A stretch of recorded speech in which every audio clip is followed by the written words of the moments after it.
Hello guys, welcome to my channel. இன்றைக்கி sugar patient சாப்பிட்ற மாதிரி கோதுமை களி எப்படி செய்வது என்று பார்க்கலாம் வாங்க. ஆல்ரெடி வடித்த சாதத்தில் கொஞ்சமாக தண்ணி ஊற்றி நல்லா மிக்ஸ் பண்ணிவிட்டு உப்பு போட்டு கேஸ் மேலே வச்சுருங்க. நல்லா பொங்கி கொதி வரட்டும்.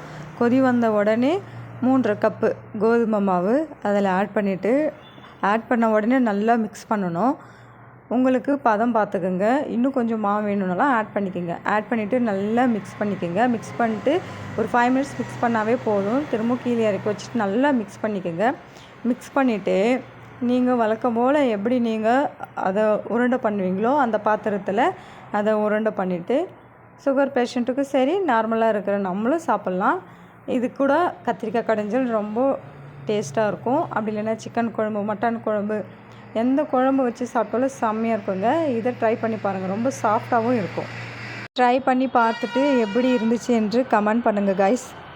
தேங்க்ஸ் ஃபார் வாட்சிங் கைஸ். ஓகே, பாய், டாட்டா.